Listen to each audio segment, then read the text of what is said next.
In China, the extended family played an important role even before the original states of Xia, Shang, and Zhou dynasties. These early dynasties even used family and kinship groups to rule. One reason for the pronounced influence of the family is the veneration of ancestors, a practice that goes back as far as Neolithic times.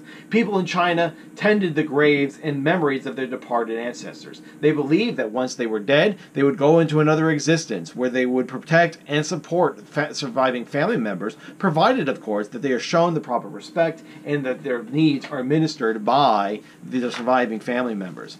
Survivors would bury tools, weapons, and jewelry, along with other material goods, along with the dead.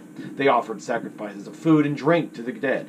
The strong sense of ancestors' presence led to an ethic of family solidarity. A family could only prosper if its members, both dead and living, worked towards a common goal. In the absence of an organized religion or official priesthood, the patriarchal head of a family presided at the rites and ceremonies honoring the dead. As mediator between the living and the dead, the patriarch possessed an immense amount of authority. He officiated at ceremonies honoring ancestors and even at memorials for collateral and subordinate family branches that could include hundreds of people. Chinese society vested authority in elderly males, and it took on a strong patriarchal character, one that intensified with the emergence of large states.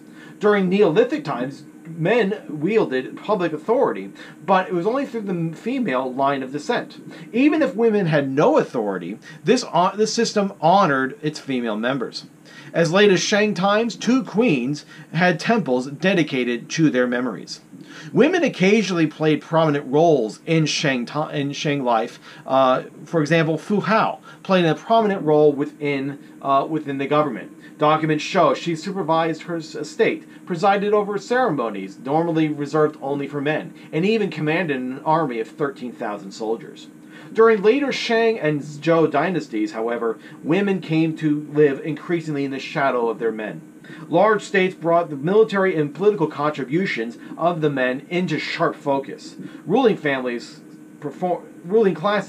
performed elaborate ceremonies honoring the spirits of ancestors. The emphasis on men became so intense that the Chinese lost its matrilineal nature.